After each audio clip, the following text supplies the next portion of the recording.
안녕하세요. 사랑과 은혜입니다.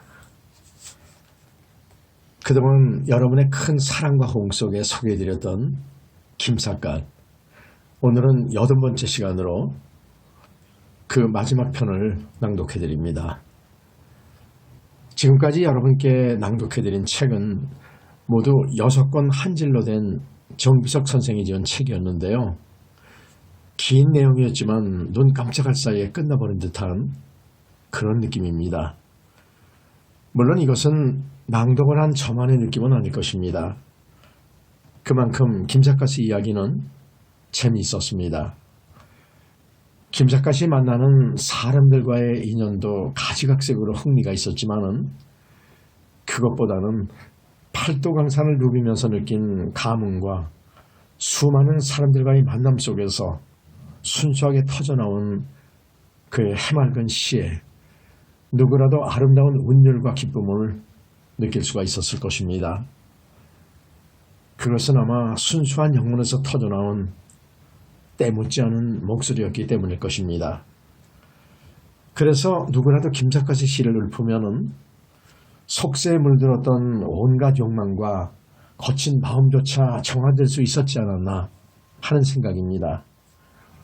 다시 말해 그의 시는 산골짜기에 잔잔히 솟아나는 작은 옹달샘처럼 해맑음과 가슴 시원함을 느낄 수가 있었던 것입니다. 이제 우리는 김삿갓을 여기서 놓아드려야 할 것 같습니다. 그러나 그가 남긴 아름다운 시와 순수한 정신은 우리 내부에서 오랫동안 기억될 것입니다. 그의 시와 그가 남긴 온갖 아름답고 순수한 이야기들을 우리가 간직하는 동안 김삿갓 그의 방랑은 여전히 계속될 것입니다. 그동안 김삿갓을 사랑해 주신 여러분께 진심으로 감사 인사를 드리면서 이제 그 마지막 이야기 낭독합니다. 우화 등선, 물에 빠져 죽은 스님을 형식적으로나마 장사까지 지내주고 첩첩 산중을 또다시 걸어오고 있노라니까 이번에는 어디선가 늙은이의 목소리로 아이고 이 무정한 친구야, 살아도 같이 살고 죽어도 같이 죽자던 자네가 나를 내버려 둔 채 혼자만 가버렸으니 이 무슨 기가 막힐 일이란 말인가 하는 넋두리 소리가 가느다랗게 들려오고 있었다. 이게 무슨 소리일까? 김삿갓은 길을 가다 말고 귀를 유심히 기울여 보았다. 저편 골짜기에서 가냘프게 들려오는 넋두리는 분명 사람의 목소리였다. 김삿갓은 소리가 들려오는 곳으로 부랴부랴 달려오다가 너무도 뜻밖의 광경에 기절초풍을 할 듯이 놀랐다. 높다란 벼랑 아래 풀밭에는 뼈와 가죽뿐인 호호백발 노인이 하나 쓰러져 있는데 그와 똑같은 또래의 호호백발 늙은이가 시체를 부둥켜 안고 가냘픈 목소리로 넋두리를 하고 있었던 것이다. 여보세요, 어르신네, 이게 어떻게 된 일이옵니까? 김삿갓은 가까이 다가와 노인과 시체를 번갈아 바라보며 물었다. 호호백발 늙은이는 울음을 그치고 김삿갓의 얼굴을 물끄러미 바라보더니 들릴까 말까한 목소리로 이야기를 들려주는데 그 내용은 대략 다음과 같았다. 이미 시체가 되어버린 정노인과 정노인의 죽음을 통곡하고 있는 윤노인은 지금부터 30여 년 전인 60대 영생불사하는 신선이 되고자 속세를 버리고 지리산에 들어와 영지버섯과 나무열매와 풀뿌리 같은 것으로 초식 생활을 해오면서 100살이 가까운 오늘날까지 잘 살아오고 있었다. 그런데 오늘 아침에 정노인은 영지버섯을 따려고 높은 벼랑에 올라갔다가 그대로 벼랑에서 떨어져 즉사를 했다는 것이었다. 노인은 거기까지 말하고 또다시 시체를 부둥켜 안고 넋두리를 계속했다. 아이고 이 무심한 친구야, 어떤 일이 있어도 300살까지는 같이 살자고 하던 자네가 100살도 다 못 살고 죽어버렸으니 혼자 남은 나는 어쩌란 말이냐. 김 작가는 그러한 넋두리를 듣고 입을 딱 벌렸다. 지금 눈앞에서 넋두리를 하고 있는 늙은이는 목숨이 붙어 있으니까 사람이라고 말할 수밖에 없겠지만은 뼈와 가죽만 남은 데다가 눈알만 반짝거리는 것이 사람이라기보다는 귀신이라고 말하는 것이 옳을 것 같았다. 그럼에도 불구하고 앞으로도 200년이나 더 살아갈 예정이라니 도대체 생명에 대한 욕심은 어디까지 가야 만족할 수 있단 말인가? 돌아가신 노인께서는 올해 연세가 어떻게 되시옵니까? 그 사람은 나보다 3살이나 아래니까 올해 98이지. 300살까지 살려면 아직도 200년이 더 남아있는데 그 친구가 비명 행사를 했으니 이런 통군할 일이 어디 있느냐 말일세. 김 작가는 들을수록 놀랍기만 하였다.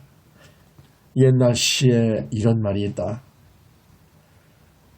하늘과 땅은 늙을 줄을 모르고 달은 영원히 살아가건만 사람은 겨우 100년밖에 못 사는 처량한 존재다. 아닌 게 아니라 사람은 100년을 넘겨 살기가 매우 어렵다.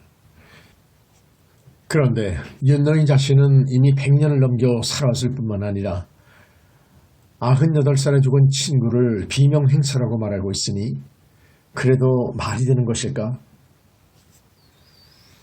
아무려나 친구분이 돌아가셨으니까 매장을 해드려야 할 것이 아니옵니까? 물론 그래야 하겠지. 그러나 내가 기운이 없어 땅을 팔 수가 없네그려. 미안하지만 젊은이가 무덤을 좀 파줄 수 없을까? 무덤을 팔 기운조차 없는 사람이 200살이나 더 살겠다고 하니 기가 막힐 노릇이었다. 김 작가는 노인을 대신해 광녀를 손수 파주는 수밖에 없었다. 이어그 정노인을 땅속에 묻게 되자 윤노인은 김 작가에게 생각조차 못했던 청탁을 하고 나왔다. 여보게 젊은이, 이 친구하고 나하고는 생사구락을 같이 해온 평생 동지라네. 이 세상에 살아있는 동안에도 동지였지만 우리 두 사람은 저승에서도 동지가 되기로 약속했단 말이야. 단짝 동지의 마지막 길을 그냥 보내기가 너무도 섭섭하니 자네가 혹시 그를 알고 있거든 만장이나 한 틀 써주게나. 김 작가는 웃음이 절로 나왔다. 좋습니다. 마침 종이와 먹이 책이 있으니 만장을 써드리기로 하겠습니다. 그리고 김 작가는 즉석에서 다음과 같은 만시 한 수를 써갈겼다. 그대와 나는 살아서는 쌍동지였는데 그대가 죽고 나는 외톨 동지가 되었네. 그대는 단짝 동지인 나도 데려가 주게. 이제는 저승에서 쌍동지가 되고 싶네. 윤노인이 동지라는 말을 하도 많이 뇌까려대기에 김 작가는 짓궂게도 일부러 동지라는 말만 가지고 만장을 써주었던 것이다. 그리고 만장 속에는 영감님도 친구를 따라 빨리 저승으로 가는 것이 좋을 것이라는 말도 포함되어 있었는데 윤노인이 만약 그러한 사실을 알았다면 김 작가를 죽이겠다고 덤벼들었을지도 모를 일이었다. 그러나 윤노인은 그를 모르기 때문에 거기에 대해서는 아무 말도 안 하고 전에도 나처럼 오래 살고 싶거든. 이 산속에서 신선들을 닦으며 나와 함께 살면 어떻겠는가 하고 뚱딴지 같은 소리를 하고 있는 것이 아닌가. 김 작가는 얼음얼음 하다가는 윤여인에게 붙잡혀버릴 것만 같아 부랴부랴 걸음을 옮겨나가며 이렇게 말했다. 아닙니다. 저는 갈 길이 바쁜 사람입니다. 김 작가는 산길을 걸어내려오며 마음속으로 혼자 생각해보았다. 산다는 것은 무엇이며 죽는다는 것은 무엇이기에 윤노인은 상에 대한 애착이 그렇게도 강렬한 것일까? 사람은 누구나 세상에 나오고 싶어서 나온 사람은 아무도 없다. 본인도 모르게 어머니가 낳아주셨으니까 사람으로 태어났을 뿐이다. 그러므로 인생의 출발은 본인의 의사와는 아무런 관계도 없이 시작된 것이다. 그러면 죽음이란 어떤 것일까? 죽음 역시 자기 의사와 마음대로 되는 것이 아니다. 아무리 오래 살고 싶어도 때가 되면 반드시 죽게 마련인 것이다. 그러기에 옛날부터 인명은 제천이라고 일러오지 않던가. 내 목숨은 틀림없는 나의 것이기도 하면서도 내가 태어나고 싶어서 태어난 것이 아닌 것과 마찬가지로 아무리 오래 살고 싶어도 마음대로 오래 살 수 없는 것이 또한 사람의 생명이다. 우주의 입장에서 본다면 사람은 하루살이와 같은 미물에 지나지 않는다. 조금 전에 작별한 윤노인은 300살까지 살고 싶어 지리산에 들어와 선도를 닦는다고 하였다. 사람의 목숨은 자기 생각대로 되는 것이 아닌 바에야 돌을 닦는다고 과연 300살까지 살 수 있을 것인가? 설령 300살까지 산다손 치더라도 아무도 없는 산속에서 혼자 300년이나 산다는 것은 무슨 의미가 있을 것인가? 일찍이 어떤 시인은 인생은 아침 이슬과 같다고 말한 일이 있었다. 그리고 시인 도연명은 인생은 헛개비와 같아 종당은 무로 돌아가 버린다고 말한 일이 있었다. 그래 두고 공술에 공수고 하는 것이 인생이라는 말이 생겨나지 않았던가? 불교에서는 생과 사에 대해 이렇게 말하고 있다. 낳는다는 것은 한 조각 구름이 일어나는 것과 같은 것이요. 죽는다는 것은 한 조각 구름이 쓰러져 버리는 것과 같은 것이다. 곰곰이 생각해보면 옳은 말이다. 목숨이 아무리 존귀하기로 영겁한 시간에서 보면 300년을 살기로 결코 오래 사는 것이 못 된다.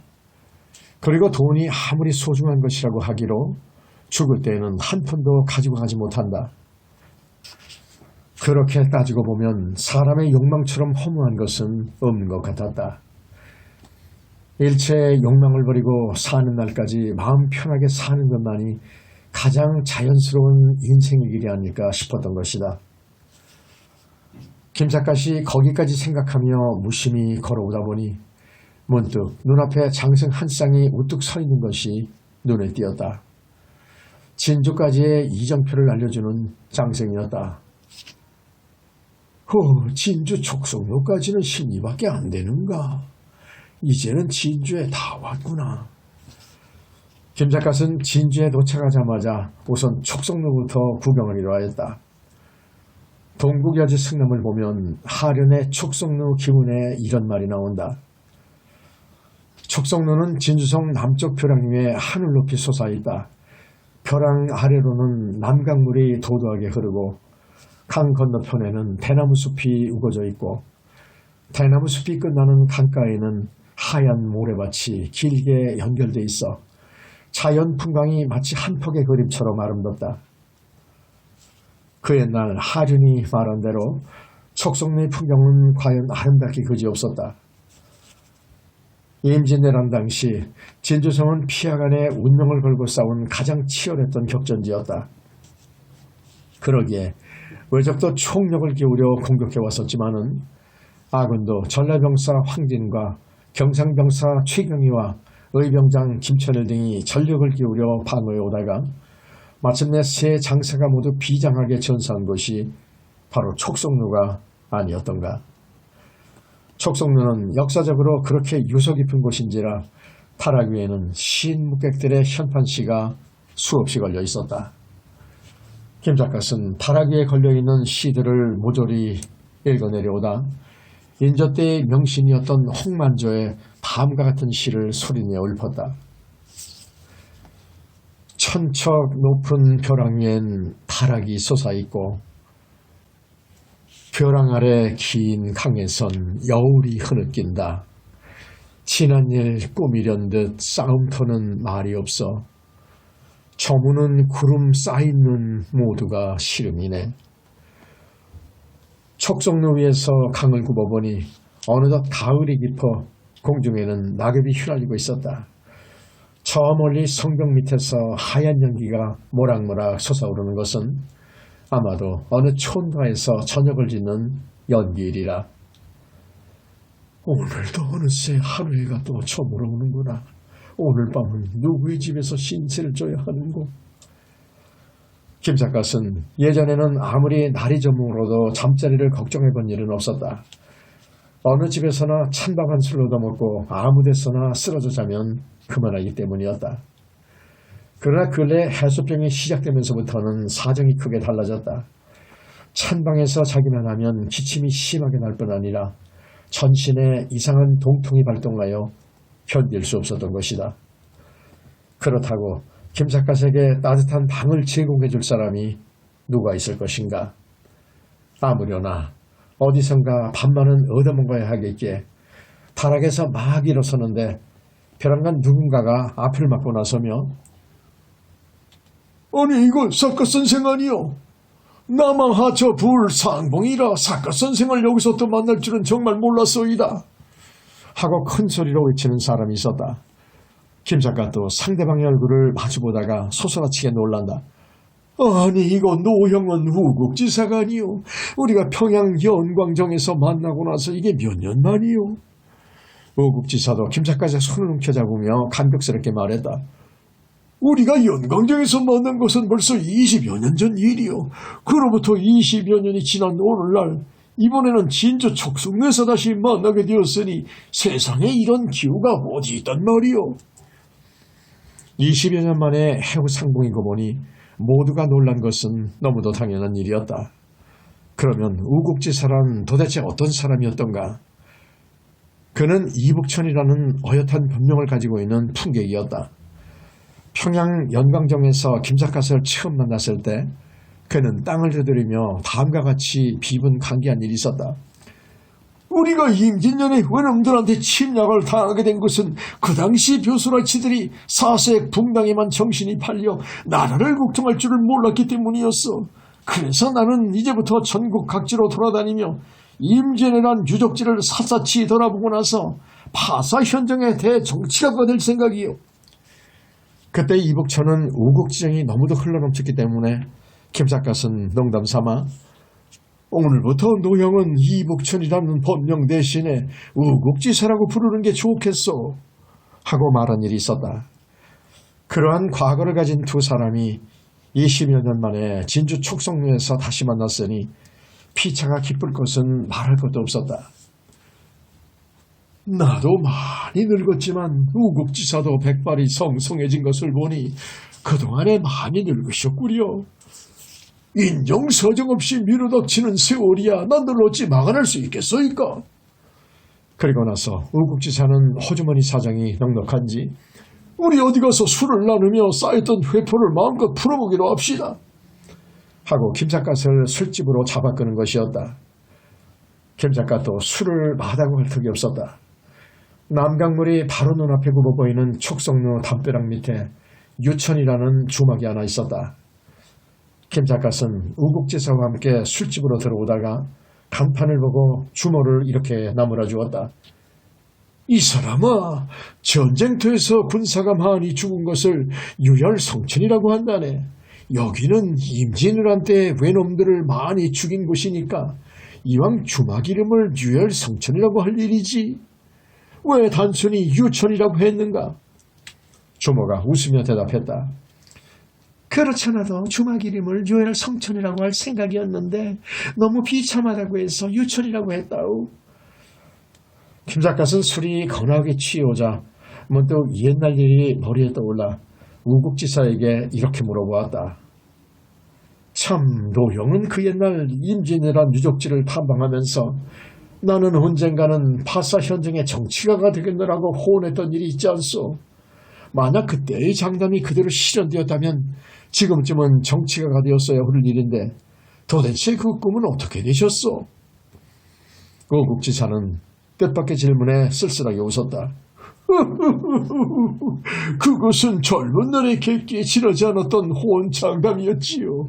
시대가 영웅을 만든다고 하는데 나에게는 시온이라는 것이 좀처럼 찾아오지 않았단 말이요. 차라리 잘 되었소이다. 옛 글에 영웅은 만인의 적이라는 말이 있습니다.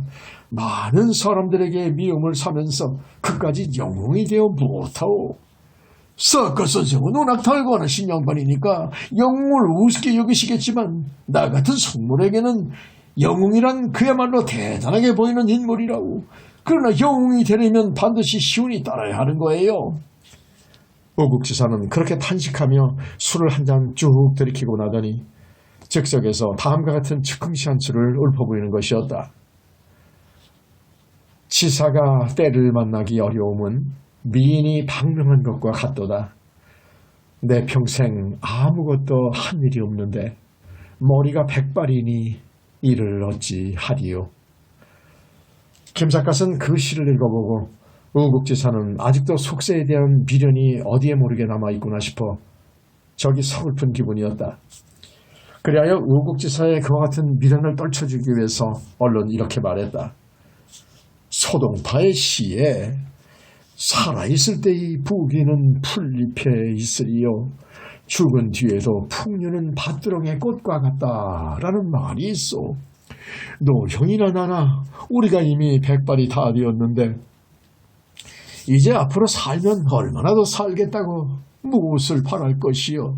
시인 두목은 어떤 시에서 백발이 다 된 어부여 모든 시와 비를 깨끗이 잊어버려라 라고 읊은 일이 있다고. 오국지사는 김삿갓의 말에서 새삼 깨달음이 있는지 고개를 크게 끄덕이며 말했다. 석그 선생 말씀은 진실로 옳은 말씀이시오. 두 사람은 새벽녘까지 술을 마시다가 한잠 늘어지게 자고 나서 깨어보니 어느덧 석양 무렵이었다. 일름 일곡에 오두 해정이라 했으니 해장술이 없을 수 없는 일이 아니오. 오국지사가 그렇게 큰 소리를 치고 나오는 바람에 술은 다시 시작되었다. 김삿갓은 술을 마셔가며 오국지사에게 물었다. 내일 아침에는 헤어져야 할 판인데 노형은 어디로 가실 생각이오? 여기서는 남의 섬이 뭘 저는 모양이니 나는 여기까지 온 김에 남의 섬에는 한번 들러볼까 합니다. 김삿갓은 그 말을 듣고 나자 의미심장하게 고개를 끄덕이며 우국지사도 나와 마찬가지로 종신 운수객이 분명하구려. 우리가 이번에 헤어지면 언제 또 만나게 될까요? 하고 혼잣말 비슷이 중얼거렸다. 글쎄옵시다. 사람의 일을 누가 알겠소이까. 운수가 좋으면 다시 만날 날이 있을지도 모르지요.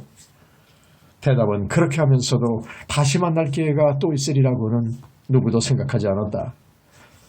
그러니까 두 사람은 술을 마시기는 하면서도 마음속은 매우 침통한 기분이었다. 이윽고 술이 거나해오자 우국지사가 김삿갓에게 물었다.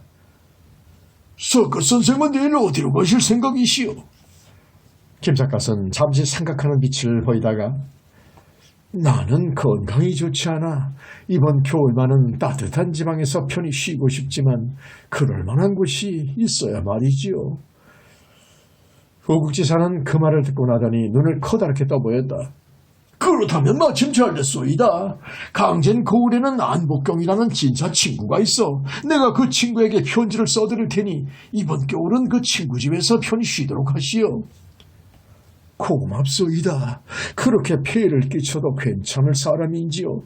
그 점은 염려 마시오. 그 친구는 돈도 많지만 풍류를 이해하기 때문에 작가 선생이 찾아가시기만 하면 용숭하게 받들어 모실 것이요. 김삿갓은 몸이 하도 괴로운지라 우국지사의 호의를 그대로 받아들이기로 결심하였다. 이러나 저러나 내일 아침이면 우국지사와 작별할 것을 생각하니 김삿갓은 우울한 마음을 금할 길이 없었다. 그리하여 우국지사에게 술을 권하며 이렇게 말했다.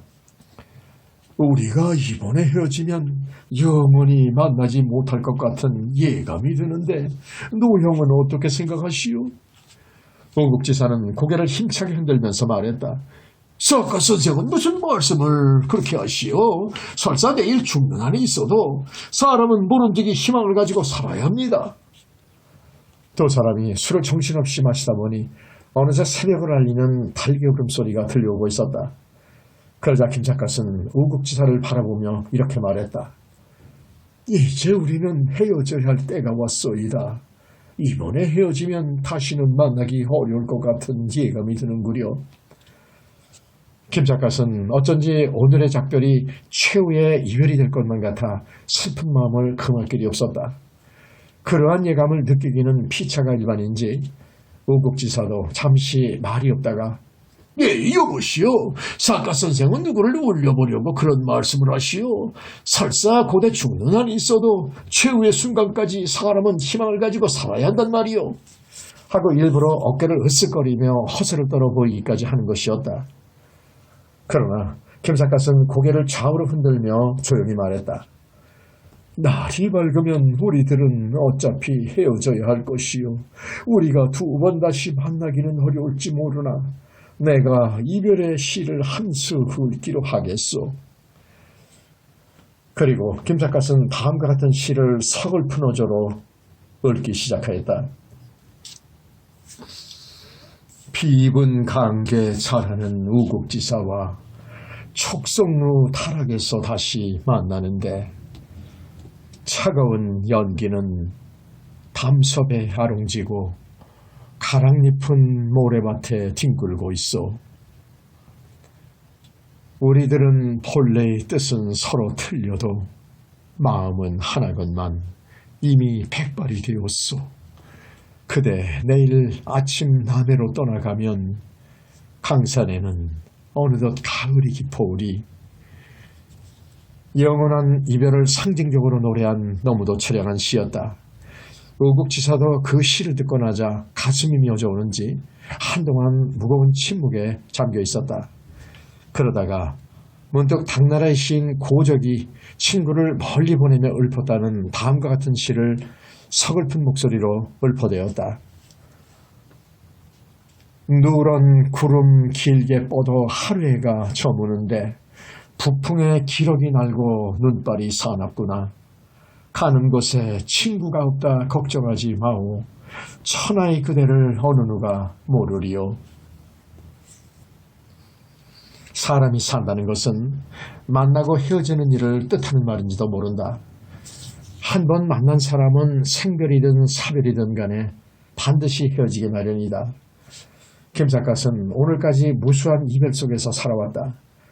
그러나 웬일인지 우국지사와의 이별처럼 절실한 비애를 느껴보기는 처음이었다. 여천이라는 주막에서 우국지사와 마지막 작별을 나눈 김 작가는 겨울을 무사히 넘기기 위해 강진에 있는 안복경이라는 사람을 찾아가기로 작정하였다. 진주에서 강진구울까지는 몇 번이나 되는지 김 작가는 정확한 거리를 모른다. 그러나 아무리 멀어도 마음 놓고 쉬기 위해서는 따뜻한 곳으로 찾아가는 수밖에 없었던 것이다. 그런데 병이 워낙 심상치 않은 데다가 우국지사를 만나 이틀씩이나 밤샘을 하며 폭음을 계속한 탓인지 정작 길을 떠나려고 하니 몸이 천근같이 무거워왔다. 게다가 날씨조차 갑자기 추워져서 사지가 오가리처럼 오그라들 지경이 아닌가. 이거 큰일 났구나. 몸이 이래가지고서는 하루에 10리를 걷기도 어려운 형편이니 어느 세월에 강진까지 갈 수 있을 것인가. 진주읍을 벗어나 원당리라는 마을에 이르렀을 때의 일이었다. 이날도 밥을 얻어 먹으려고 남의 집 대문을 여러 집 두드려 보았건만 모두가 약속이나 한 듯이 밥이 없다는 대답이었다. 어쩔 수 없이 다음 집 대문을 두드리니 30살쯤 먹어 보이는 모습이 문을 열고 내다보며 주인 양반이 계시자니 다른 집에 가보시오 하고 듣기 좋게 거절해버리는 것이었다. 그러자 5살쯤 먹어 보이는 주인집 어린아이가 모섬의 등 뒤에서 머리를 배죽이 내밀고 김 작가를 바라보며 우리 아버지는 집에 없어요. 집에 있으면서도 볼 일이 있어. 어디 갔다고 대답하라고 일러주신걸요. 하고 천진난만하게도 모두가 거짓말임을 들통내는 것이 아닌가. 김 작가는 지금까지도 그와 비슷한 수모를 수없이 당해왔었다. 그럴 때면 언제든지 웃고 돌아서 버리곤 하였다. 그것은 오랜 세월에 걸쳐 쌓아올린 일종의 달관이요 체념이기도 하였다.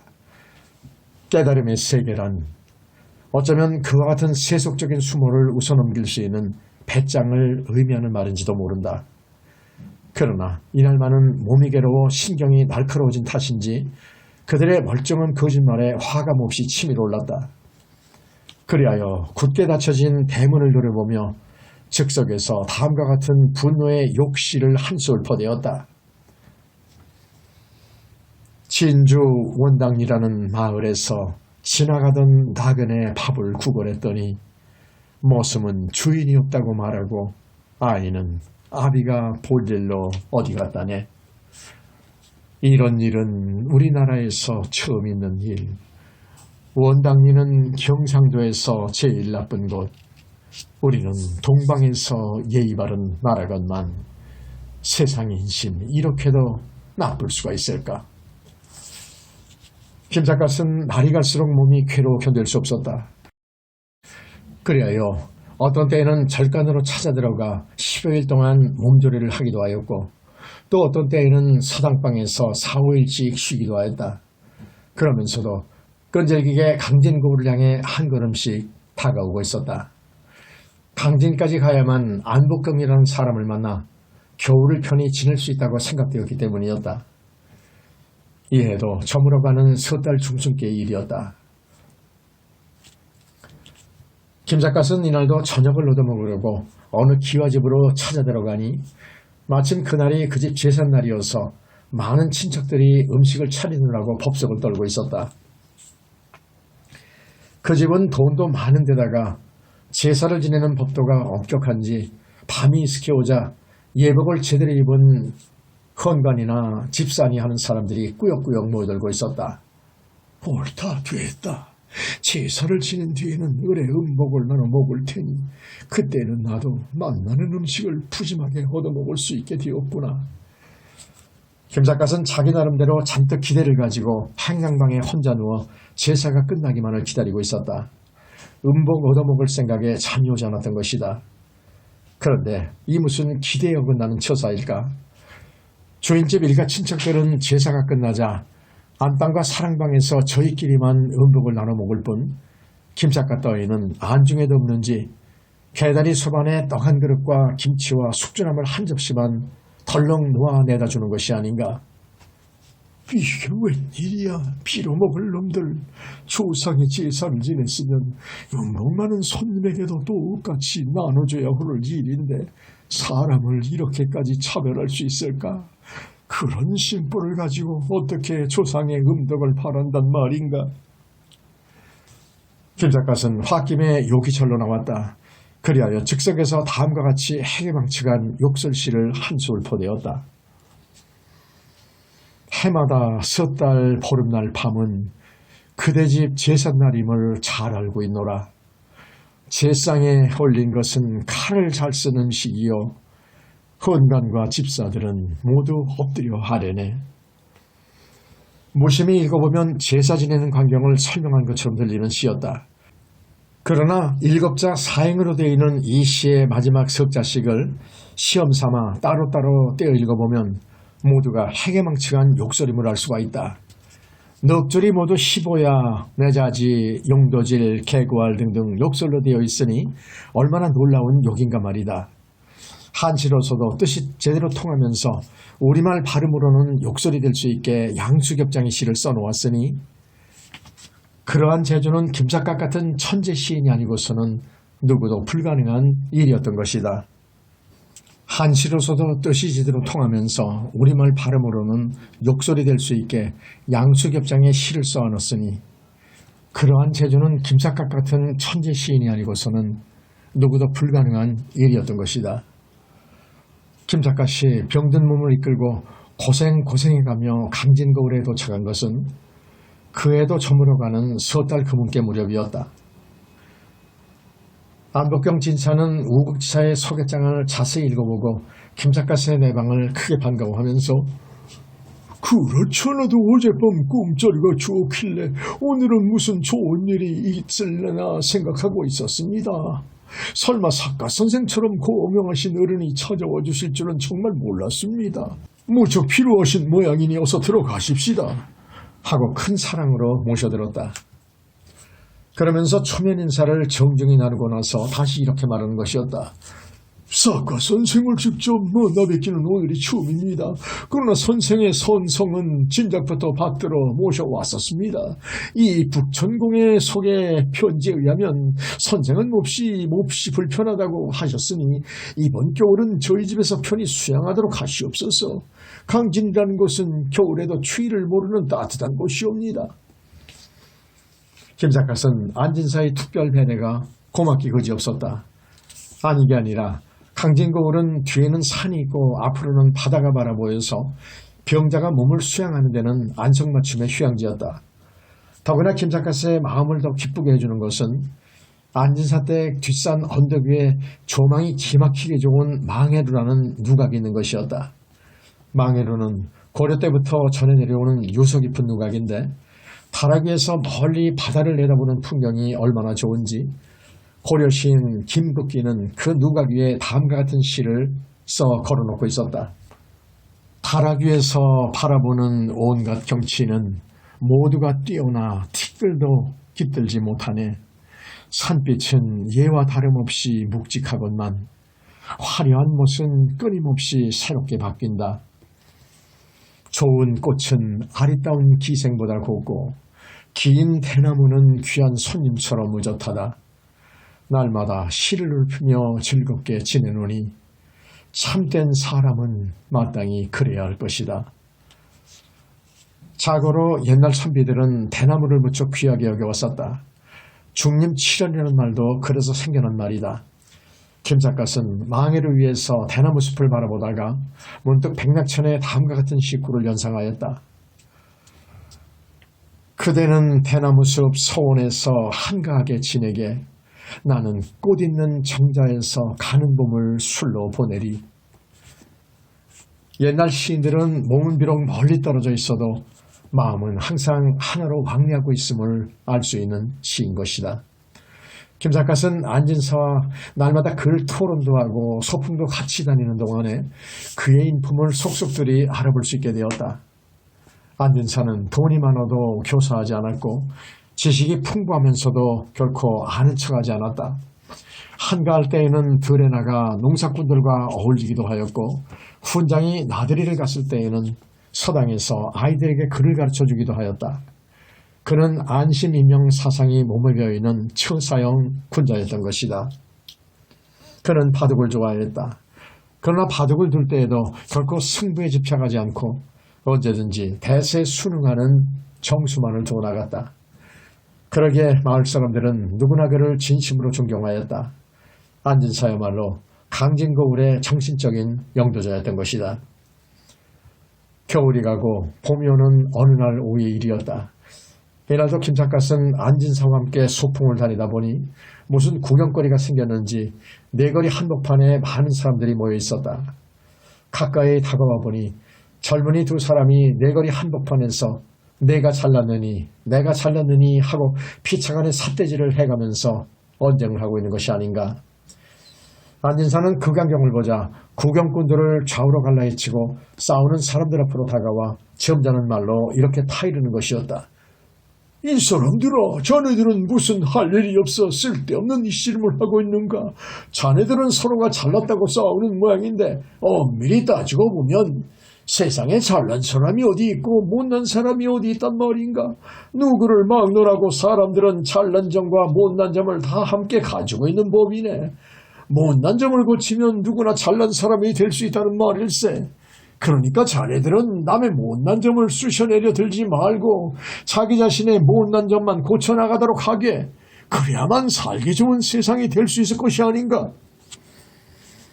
안진사가 그렇게 나무라자 지금까지 핏대를 붉혀가면서 싸우던 청년들은 혼비백산하여 뿔뿔이 달아나 버리는 것이었다.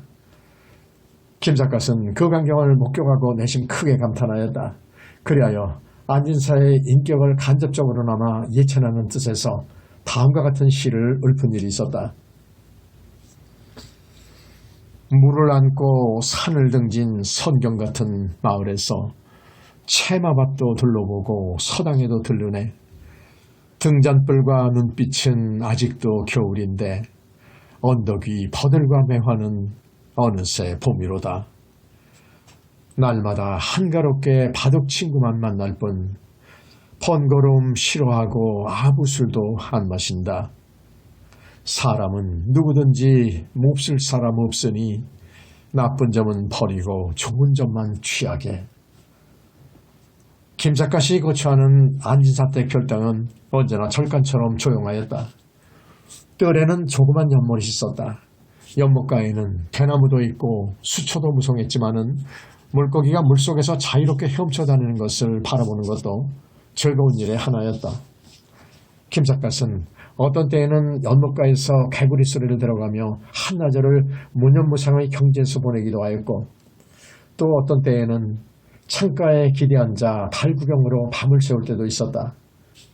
언젠가는 소나기가 퍼붓는 광경을 바라보며 다음과 같은 풍류시를 읊은 일도 있었다. 당초 푸른 늪에 선 개구리가 솟아나고 손님 없는 문간에는 시골길 한가롭다. 소나기가 퍼부어 대나무가 흔들리고 물고기가 날뛰니 연꽃이 번뜩인다. 시를 읊는 창가에는 달빛이 가득하고 버들에 가린 거리는 안개로 자욱하다. 허랍이 하룻밤에 좋은 경치 다 보고 나니 붉은 얼굴 어디 가고 백발만 남았구나. 이상과 같은 시를 다음날 아침에 주인에게 보여주니 안진사는 크게 감탄하며 말했다. 선생이 이제는 시를 즐기도록 건강해지셔서 무엇보다 기쁘옵니다. 오늘은 날씨가 따뜻하니 금곡사 구경이나 한번 다녀옵시다. 금곡사는 오래쯤 떨어진 보은산 산속에 있는 맑은 절간을 말하는 것이었다. 김삿갓은 오랜만에 안진사와 함께 나들이를 하였다. 금곡사 입구에는 개울물을 사이에 두고 30척이 넘는 어마어마하게 거대한 두 개의 바위가 공중에 높이 솟아 있었다.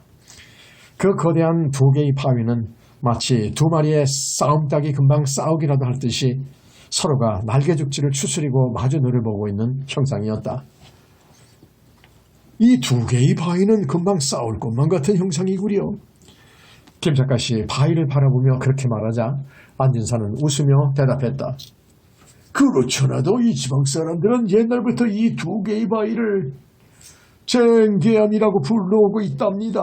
금곡사가 번창하지 못하는 것은 이 바위들이 절 입구에서 싸움을 하고 있기 때문이라는 거예요. 사카 선생은 오늘 금곡사에 놀러오신 기념으로 이 바위들이 이제부터는 싸움을 아니하도록 화해를 좀 붙여주시지요. 김삿갓은 그 소리를 듣고 즉석에서 그렇다면 내가 화해하는 시를 한 수 지어볼까요? 하고 다음과 같은 시를 읊었다. 두 바위가 마주서서 싸우는 것 같으나 중간에 물이 흘러 분한 마음 풀어주네. 실로 김삿갓이 아니고서는 누구도 읊을 수 없는 기발한 책상이었던 것이다. 보은산은 남양이어서 산속의 유난히 따뜻하였다.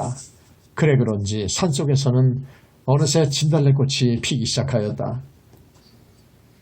김삿갓은 진달래 봉우리가 터진 것을 보자 오랫동안 몸속에 잠재있던 방랑벽이 벼랑간 가슴에 설레도록 용솟음쳐 올랐다. 아, 나도 모르게 어느새 대지에는 봄이 왔구나. 나도 이제는 방랑의 길을 떠나야 할 때가 왔구나. 김삿갓은 무의식 중에 그런 충동이 느껴져 진달래꽃을 그윽히 바라보고 있다가 문득 안진사에게 이렇게 말했다. 봄이 왔으니 나도 이제는 길을 떠나야 하겠소이다. 그리고 즉석에서 다음과 같은 작별시를 한 수 읊어보였다. 먼 나그네 오랫동안 병을 빙자하여 닭에 폐를 끼치며 봄을 맞게 되었소. 봄이 와서 동서로 뿔뿔이 헤어지면 이곳 꽃구경은 다른 사람과 할 것이요.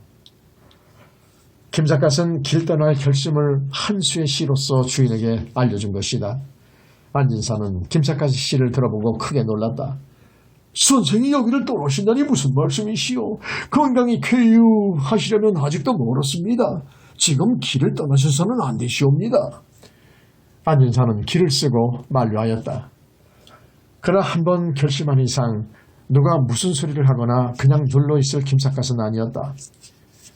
나는 워낙 방랑생활을 끝없이 계속하다가 언젠가는 길가에 쓰러져 죽을 운명을 타고난 사람이라오. 타고난 운명대로 살아가려는 나를 굳이 붙잡지 말아주시오. 김삿갓은 몸에 봄을 느끼는 순간부터 방향의 길을 떠나지 않고서는 견딜 수 없는 심정이었던 것이다. 안진사는 만류를 하다못해 결국은 단념하는 수밖에 없었다. 길을 떠나면 어디로 가실 생각입니까? 김삿갓은 너트로 숨을 웃어보이며 내가 언제는 갈 곳을 미리 정해놓고 돌아다니는 사람이었던가요? 봄을 따라 북상하면서 가지산에 있는 보림사와 용천사도 구경하고 싶고 마음이 내키면 화순 동북에 있다는 적벽강에도 한번 둘러볼 생각이라오. 안진사는 그 말을 듣고 크게 기뻐하며 말했다. 그렇다면 마침 잘 되셨습니다. 동북에는 신서구라는 막역한 친구가 살고 있습니다. 제가 그 친구에게 편지를 써드릴 테니 동북에 가시거든 그 친구를 꼭 찾아주십시오. 그 친구라면 선생에게 모든 편의를 정성껏 도와드릴 것이옵니다. 이리하여 김삿갓은 신서구라는 사람에게 전해줄 소개편지 한 장을 받아가지고 기어코 강진고을을 떠나고야 말았다. 김삿갓은 봄을 몸으로 느끼자 고집스럽게도 방랑의 길에 오르기는 했으나 먼 길을 걷기에는 몸이 너무도 쇠약해 있었다. 그러기에 강진에서 용천사를 거쳐 보림사까지 200리도 채 못되는 거리를 보름 만에야 가까스로 도착하였다. 중정명은 일찍이 가지산에 대하여 천하의 기운이 땅에 쏟아져서는 내와 강을 이루고 공중에 쌓여서는 산을 이룬 것이 바로 가지산이다 라고 말한 바 있거니와 김삿갓이 진작부터 보고 싶었던 보림사는 바로 그 가지산 속에 있는 명찰이었던 것이다. 김삿갓은 보림사를 구경하고 풀밭에 누워 피로를 풀어 자기 자신의 신세를 다음과 같은 시로 읊었다. 잘 살고 못 사는 것은 천명이라 마음대로 안 되는 것. 나는 내 멋대로 자유롭게 살아왔노라. 고향 하늘 바라보니 천리길 아득한데 남쪽에 헤매는 신세 물거품과 같구나. 술잔을 비로 삼아 시름을 쓸어내리고 달을 낚시로 삼아 시를 낚아오면서 보림사 용천사를 두루 구경하고 나니 내 마음 욕심없어 스님과 다름없네. 이 시로 미뤄보면 김삿갓은 이미 일체의 욕의 욕망을 버리고 깨달음의 세계에 도달했음을 알 수 있었다. 그로부터 10여일 후에 화순 동북으로 신서구를 찾아왔을 때에는 김삿갓은 몸을 가누기가 어려울 정도로 극도로 쇠약하였다. 50고개를 눈앞에 바라보는 시골 선비 신서구는 안진사의 소개 편지를 받아보고 김삿갓을 무척 측은히 여기며 말했다. 선생께서 강진고을에 와 계시다는 소식은 풍문으로 이미 알고 있었습니다. 그러나 저희 집까지 왕림해 주실 줄은 꿈에도 몰랐습니다. 다행히 저희 집에는 조용한 초당이 있으니 건강이 회복되실 때까지 초당에서 푹 쉬어주십시오. 말씀만 들어도 고맙소이다. 주인 어른에게 내가 알아보고 싶은 일이 하나 있소이다. 무슨 말씀이시옵니까? 동북에는 소동파의 적벽내에 나오는 적벽강과 똑같은 강이 있다고 들었는데 그 강이 여기서 얼마나 떨어져 있지요? 적벽강은 여기서 3리밖에 떨어져 있지 않습니다. 선생이 적벽강을 구경하고 싶으시다면 어느 따뜻한 날을 택해 제가 직접 모시고 가서 보여드리겠습니다. 김삿갓은 그 말을 듣고 고개를 가로저었다. 나는 적벽강을 한번 보고 싶어요. 그러나 나 혼자서 구경하고 싶지 누구하고나 함께 보고 싶지는 않아요. 매회란된 부탁이지만 내일 아침에 나에게 배를 한쪽 빌려주실 수 없으실까요? 선비 신서구는 김삿갓의 무리한 부탁에 고개를 좌우로 흔들었다.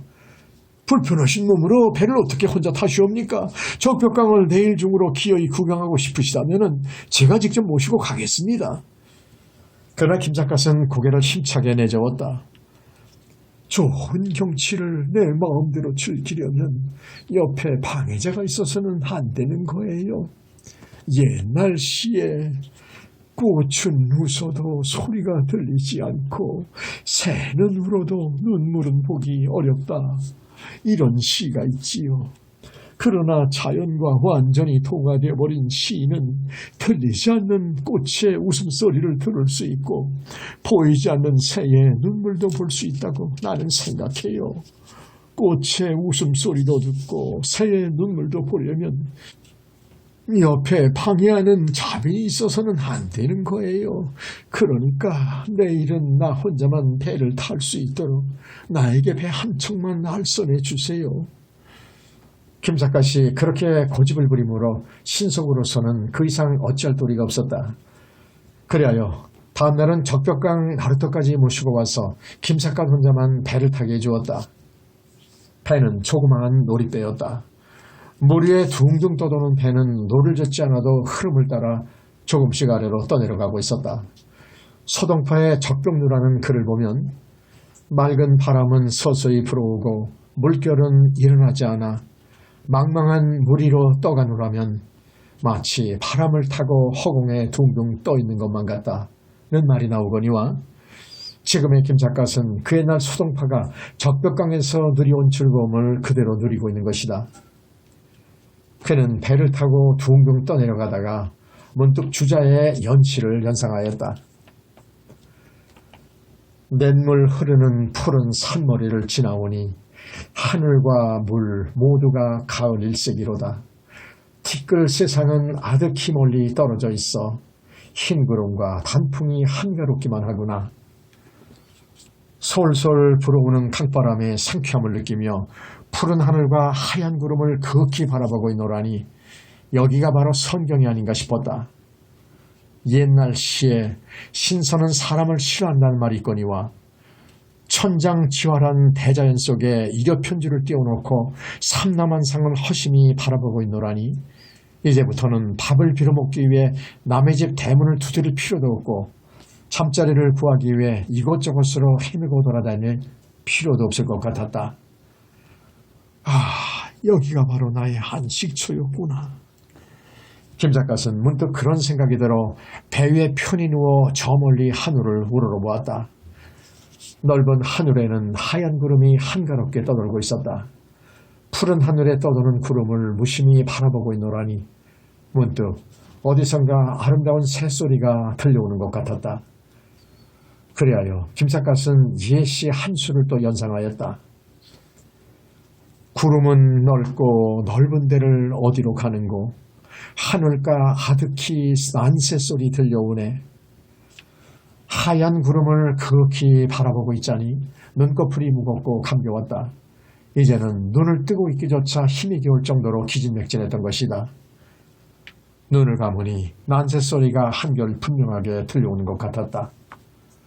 그나 그뿐이랴. 비록 육안은 감고 있었지만 마음의 눈에는 하얀 구름이 오히려 더 한층 선명하게 나타나 보였다. 나의 목숨은 저 하늘가에 떠있는 한 조각 구름과 같은 것. 저 구름이 사라질 때면 나도 이 세상에서 자취도 없이 사라지겠지. 점점 몽롱해오는 의식 속에서 문득 귀천이라는 말이 머리에 떠올랐다. 귀천이라는 말은 말할 것도 없이 죽는다는 소리다. 그러나 김삿갓은 마음이 그렇게도 편할 수가 없었다. 돌이켜보면 기구하기 짝없는 50평생이었다. 그러기에 혼미한 의식 속에서 자신의 생애를 회고하며 김삿갓은 다음과 같은 마지막 시를 읽기 시작하였다. 날짐승도 길짐승도 제 집이 있건만 나는 한평생 혼자 슬프게 살아왔노라. 집신의 지팡이 끌고 천리길 떠돌며 물처럼 구름처럼 가는 곳이 내 집이었다. 사람도 하늘도 원망할 일이 못되어 해마다 해가 저물면 혼자 슬퍼했노라. 어려서는 이른바 넉넉한 집에 태어나 한강가 이름 있는 고향에서 자랐노라. 조상은 부귀 형화를 누려왔던 사람들, 장안에서도 이름 높던 가문이었다. 이웃 사람들 생남했다 축하해주며 언젠가는 출세하리라 기대했건만 자랄수록 운명이 자꾸만 기구하여 오래전아 상전이 벽해처럼 변했소. 의지할 친척 없고 인심도 각박한데 부모마저 돌아가셔 집안은 망했도다. 새벽 종소리 들으며 방랑길에 오르니 생소한 객지라서 마음 애달팠노라. 마음은 고향 그리는 떠돌이 여호 같고 신세는 궁지에 몰린 양 같은 나로다. 김삿갓은 여기서 잠시 뜸을 두었다가 또다시 읊어나간다.